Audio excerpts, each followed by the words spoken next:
はい、今回は Amazon の Fire TV と Amazon Echo のホームシアター連携について話をしたいと思います。Fire TV ってエコーシリーズと組み合わせることで簡単にホームシアター環境を構築できるようになってるんですよね。しかも今では ARC にも対応しちゃってるので、テレビのスピーカーとしても使えるようにもなっている。その設定も簡単であり、いわゆるホームシアターセットなんて買ってる場合じゃないというのが正直なところ。実際我が家ではすでにサウンドバーとか全部処分しちゃってるし、テレビから出る音何でもかんでもエコーから出しちゃってるわけで、今回は Amazon デバイスでホームシアター化する方法についてここにまとめておきます。はい、まず最初に今回の動画の内容について最初にさっくりとまとめておきました。まず、ホームシアター環境を作るために必要な Amazon デバイスについて。ホームシアターに対応している Echo と Fire TV はどのモデルなのか、どれ買えばいいのかって話。続いて、Alexa ホームシアターの設定方法について。Fire TV と Echo を連携する方法だけでなく、Echo をテレビのスピーカーとして使う方法、ARC 接続の具体的な設定方法についても解説しています。で、なんでわざわざエコーでホームシアターを作るのかって言ったら、従来のホームシアター向けの商品、サラウンドシステムよりも圧倒的に安くて非常にお手軽なんですよね。Amazon デバイスでホームシアター環境を作る利点とは何なのか。私自身すでに Alexa ホームシアターを2年以上は使っておりますので、実際の使用感とかメリットとか注意点についても詳しくお話しできればと思っています。Amazon のエコーシリーズってすでに使ってる人って非常に多いと思うんですけれども、テレビのワイヤレススピーカーとして活用してる人ってあんまりいないんじゃないかなと。エコーをスマートスピーカーだけで使うってちょっともったいないですからね。あと、この動画では Amazon アプリの設定を解説する都合、Alexa ってたくさん言ってしまってます。お近くに Amazon デバイスがある場合は反応させてしまいますことをご了承の上ご視聴いただけると幸いです。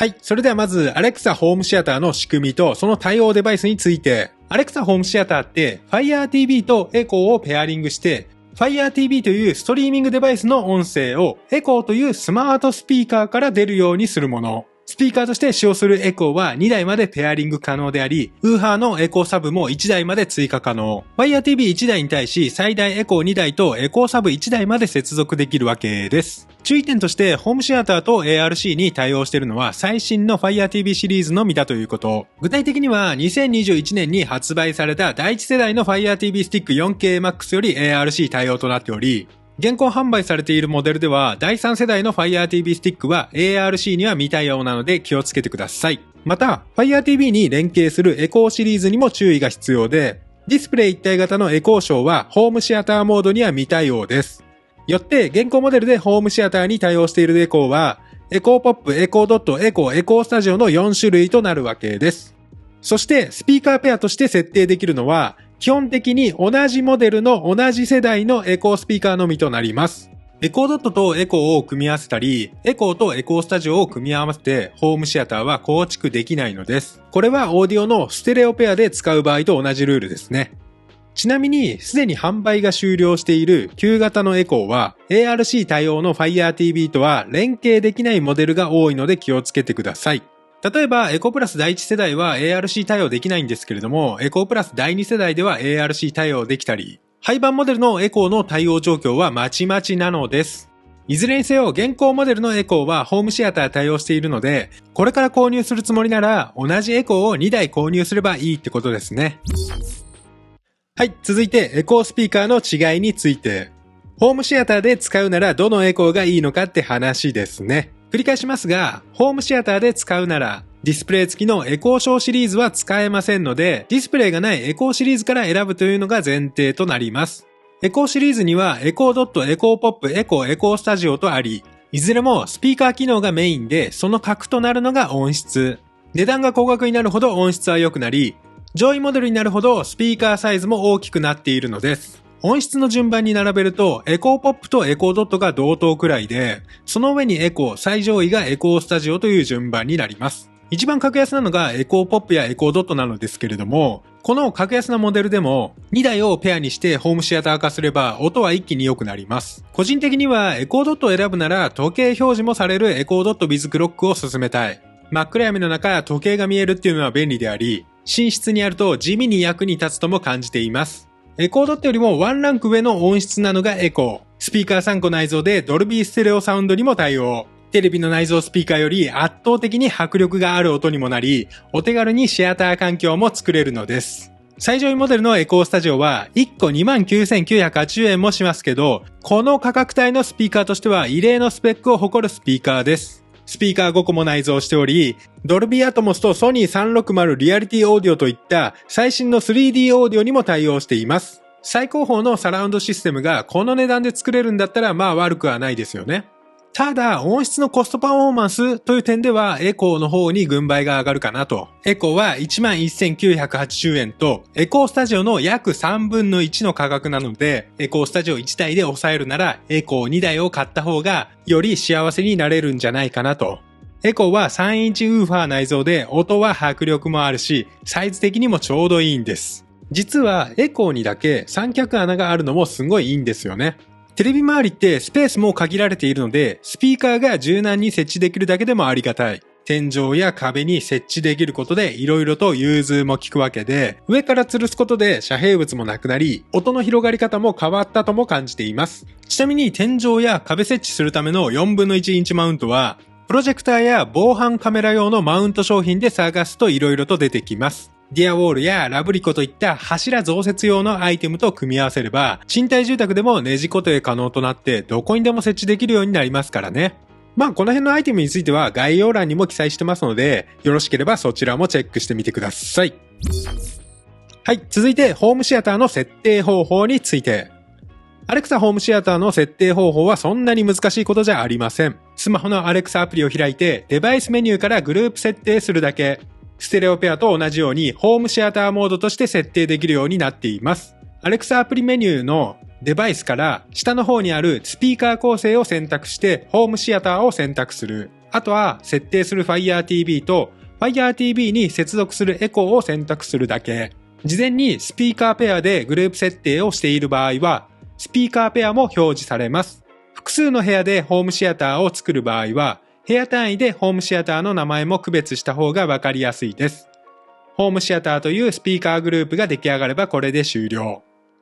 Fire TV と Echo は Wi-Fi 経由で接続できるので、アプリから設定するだけで完了するのです。同じ Wi-Fi 環境下ならどこにでもスピーカーを置けるわけで、従来のサラウンドシステムのような配線の手間もありません。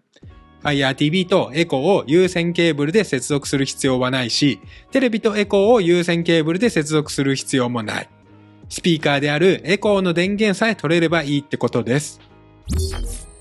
はい、続いてテレビの音を Echo から出力する方法について。Fire TV と Echo をホームシアター連携することで、Fire TV の音声が Echo から出力できるようになるというのが先ほどまでの流れです。ここからはテレビの音声をエコースピーカーから出力する方法となります。Fire TV は ARC に対応しているので、テレビ側も ARC に対応していれば、テレビの音声だけでなく、テレビに接続した他のデバイスの音声もエコーというスピーカーから出力できるようになります。最近のテレビは当たり前に ARC に対応していますが、ちょっと古いテレビやパソコン用ディスプレイでは ARC 未対応なことが多いので気をつけてください。HDMI ポートに ARC や EARC と記載されていれば、おそらく対応しているものと思われます。で、テレビの音をエコースピーカーから出力したい場合、この ARC 対応 HDMI ポートに Fire TV を接続してください。あとはテレビ側で ARC を有効にするだけです。テレビの音声設定より、スピーカーの出力先を HDMI ARC に変更するという流れになります。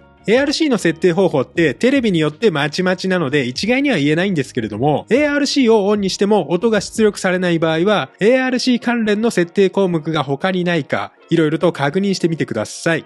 例えば我が家のテレビでは ARC をオンにしただけではちゃんと音が出なくて、デジタル音声出力の項目もいじる必要がありました。自動のままではノイズだらけでダメだったし、自動からパススルーに変更してもノイズはひどくなりダメ。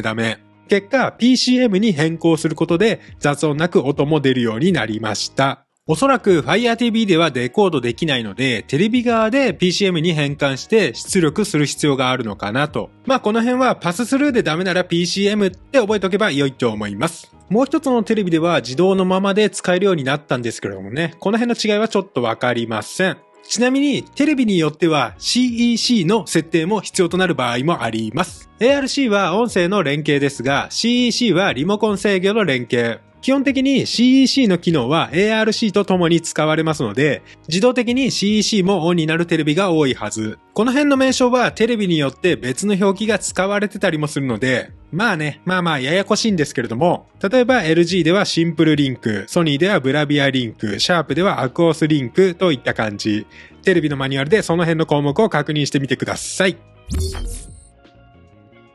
はい、ここからは Alexa ホームシアターでできることについて、具体的な活用方法とかメリットについてお伝えできればと思います。まず何よりも便利なのがそのお手軽さ、ワイヤレスさですよね。従来のサラウンドシステムのような配線の手間、煩わしさが全くないんです。サラウンドシステムの何が嫌ってやっぱり配線ですよね。Alexa ホームシアターなら気軽にスピーカー移動ができるので、あっちの部屋こっちのテレビと簡単にホームシアター環境も変更できるのです。アプリで設定するだけだし、Fire TV とスピーカーはワイヤレス接続なので、スピーカーとテレビをケーブルで接続しなくて良いってことで、テレビの近くにスピーカーを置く必要もないのです。スピーカーは電源さえ取れれば良いってのが何よりも最高なのです。例えばテレビを変えたら、テレビを置く台も変わるし、スピーカーを置く位置も変わるんですよね。スピーカーって置く位置次第で音質も変わってしまうのが現実。なんか音違うなーっていう時にスピーカー位置を自由自在に変えられるし、めんどくさいテレビ周りを気軽に模様替えできるっていうのも革命的だなと感じています。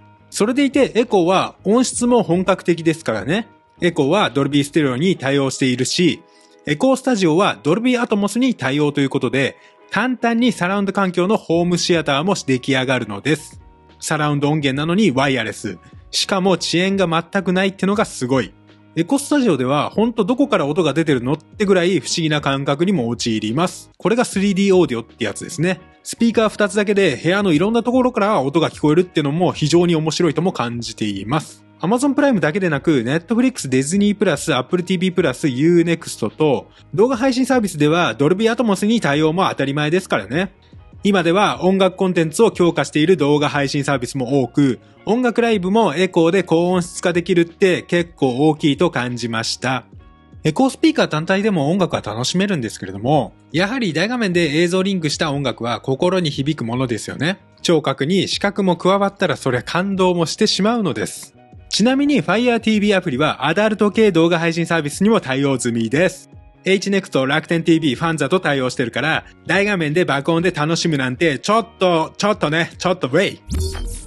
はい、続いてのメリット。Fire TV が ARC 対応となったことで、テレビから出る音をエコーから出力できるようになりました。テレビの音声だけでなく、テレビに接続したすべてのデバイスからの音声出力が可能。ブルーレイレコーダーや、スイッチやプレステといった家庭用ゲーム機、他社のストリーミングデバイス、例えば Apple TV の音までもエコーから出せてしまうわけです。私は Steam Deck や Apple TV で Steam リンクして PC ゲームしたりもするのですが、ゲームの音が良くなるだけで迫力は全然違いますからね。ARC って別に Fire TV に限った話ではないのですけれども、なんか複雑ってイメージありません？特に配線とか。それが Alexa ホームシアターなら Fire TV を HDMI ポートに挿すだけなんですよ。繰り返しますが Fire TV と Echo はワイヤレスで連携してますからね。ARC でワイヤレス接続ができるってのも革命的なわけです。例えばなんですけれども、テレビの音が聞こえづらいというおばあちゃんがいたとする。エコーなら耳元にスピーカー設置するという荒技も可能なのです。電源さえあればどこにでもスピーカー設置できますからね。テレビの近くにスピーカーを置かなきゃいけないなんてルールは別にないわけで、音だけ遠く離れた場所から出すなんてこともできちゃったりするわけ。これ余談なんですけれども、私はスピーカーの設定を間違えて全く違う部屋でテレビの音声を流してたことがありました。それを知らない私の家族はテレビのボリュームを上げるんですけれども、夜中に誰もいないはずの部屋からボソボソという話し声がね、聞こえるんですよね。めっちゃ怖いんで気をつけてください。はい、続いてのメリット。これだけ便利で高音質なのにエコーは値段が格安です。サウンドバーでウーハー付きのものとなると安くても3、4万円くらいはしますよね。さらにワイヤレスでサラウンドシステム対応のホームシアターセットとなると10万円は下らないわけですよ。それに対して Alexa ホームシアターで必要なエコーと Fire TV は非常に格安なのですよね。例えばエコーは1台 11,980 円。ホームシアターで2台使って別途 Fire TV スティック 4K を購入したとしても合計 31,440 円。一番高額なエコースタジオは1台3万円もしますけど、2台で6万円で最新のドルビーアトモスに対応したサラウンドシステムが手に入るんだったら安いですよね。Fire TV 連携も前提なので、動画の再生デバイスも別個で用意する必要はないし、すでにテレビに接続している他のデバイスのスピーカーとしても使えるわけですからね。そして Amazon デバイスがセールで激安になるのは皆さんご存知の通り、プライムデーやブラックフライデーで半額になっちゃったりもするわけで、セール価格なら間違いなく買いなのです。ちなみに Apple デバイスの Apple TV 4K と HomePod でも、ホームシアターオーディオを構築できるんですけれども、小さいホームポットミニでも1台 14,800 円。ホームポットは1台 44,800 円もしますからね。Apple TV 4K だって約2万円もするわけで、Amazon デバイスと比べちゃうとどうしても高く感じちゃうんですよね。Apple TV でホームシアター化するなら、まずはイヤホンとヘッドホンの AirPods から試すべき。空間オーディオだけでなく、ダイナミックヘッドトラッキングにも対応しており、没入感もすごいし、オーディオ共有で2人同時に楽しむこともできたりもする。イヤホンなら爆音で映画を見ても誰にも怒られないし、家という場所にとらわれることなく、どこでもサラウンド音源を楽しめますからね。イヤホンなのに遠くから音が聞こえるのも不思議な感覚。逆にスピーカーを前提としたホームシアターって家でしか楽しめないので、ホームシアターという考え方自体を疑ってみても良いのかもしれませんね。はい、ここからはホームシアターとして使った時の注意点について。エコーって音質も良くてホームシアターとして使うのは悪くないんですけれども、Amazon デバイスゆえの不具合があることを忘れないでください。Alexa ホームシアターは Wi-Fi 環境が前提で成り立っており、それを管理する Alexa アプリが私はちょっと苦手。Alexa スマートホームシステムがちょっと微妙という話です。エコーでも音のブツブツっとした途切れから片方だけ音が出ていないとか、うまく連携が機能しなくなることがあり、コンセントを抜いたり再起動することもなきにしもあらず。特に ARC 接続ではテレビ起動時の音が出るまで時間がかかったりするし、ごく稀にテレビの音が出なくなるトラブルにも遭遇したりもしている。この辺はテレビによって動作も異なるんで、テレビとの相性もありそうなんですけれども、Apple HomePod のホームシアターオーディオでは、どのテレビでも快適に動作してるんですよね。Amazon デバイスって不具合も多いから、設定が間違っているのか、相性なのか、それとも故障しているのか、その判断もつきづらいんです。実際我が家のエコースタジオは、定期的に不具合に遭遇し、しまいには繋がらなくなり、結局交換対応になったこともあるのです。交換してからはすこぶる快調なので、きっと初期不良だったのでしょう。これって別にエコーに限った話じゃないんですけれども、Amazon デバイスって Apple や Google デバイスより不具合の遭遇率が高いイメージがどうしてもあるんですよね。安いから仕方ないと思って泣き寝入りしている人も多いんじゃないかなと。もちろん他社でも初期不良や故障トラブルはないことはないのですけれども、Amazon では仕上がってないのによく出したなーって感じることが多い。この辺を含め Amazon 品質だと思っているし、今回のホームシアター連携やステレオペア連携だってサービス開始当初はちょっと使えたものじゃありませんでしたからね。逆を言えば今となってはだいぶ仕上がってきているわけで、これから Alexa ホームシアターを使うんなら悪くはないんじゃないかなと。スピーカー専門のサラウンドシステムだってワイヤレスや ARC 対応ってなると少なからず不具合はありますからね。それを考えたらよくこの値段でここまで仕上げたなというのは先ほど申し上げた通りです。はい、続いてのデメリット。エコーをテレビのスピーカーとして使うことにより、スマートスピーカーとしてエコーを使うことが難しくなります。アレクサって言ってしまうとテレビの音も止まってしまうし、そこから復帰するまでの時間もかかるし、なんならそのまま音が出なくなったこともあるのです。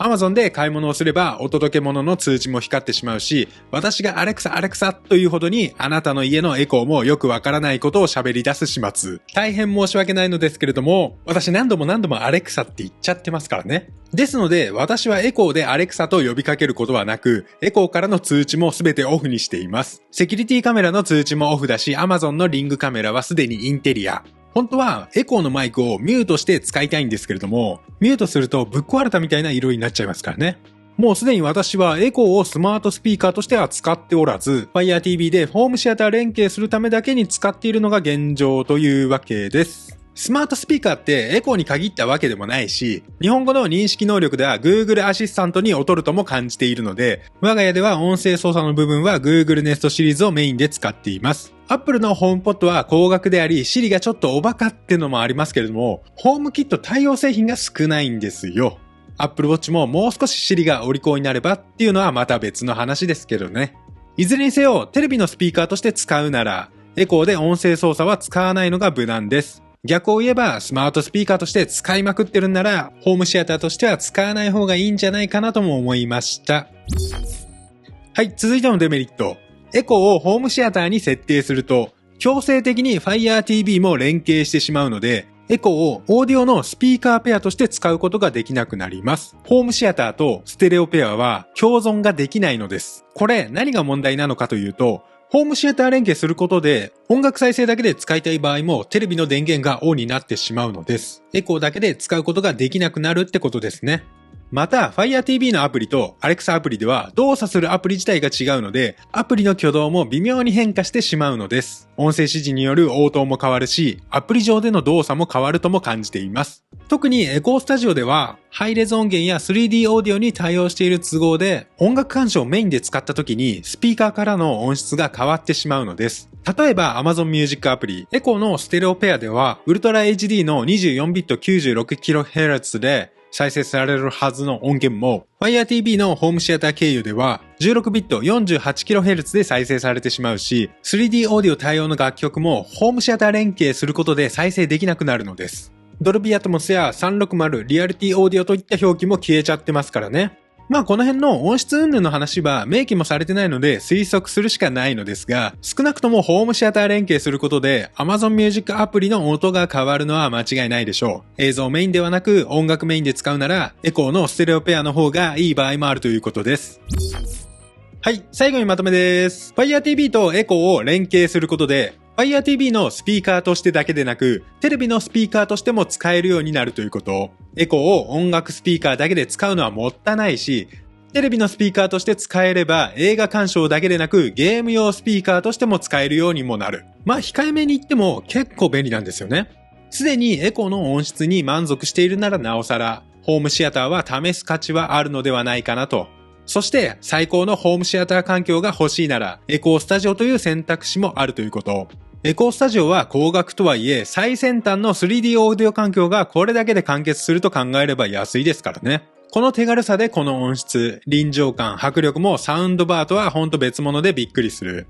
AI 機能もついてるし、部屋に最適な音響補正までもしてくれるから使うほどに音質も良くなる仕組みもあるのです。Apple TV のホームシアターオーディオも悪くはないのですけれども、ホームポットが非常に高額だし、ライバルの Chromecast with Google TV は Nest Mini や Nest Audio との連携は不可能ですからね。その辺を含めても Fire TV は映像デバイスとしてコスパが高いんじゃないかなと。Fire TV は一家に1台、エコーは一家に2台。組み合わせてホームシアターで使うべきであり、ホームシアター連携することでさらに Fire TV のコストパフォーマンスも高くなるとも思いました。エコーシリーズもセールで絶対安くなりますからね。ぜひエコーまで検討してみてください。というわけで今回はこの辺でおしまい。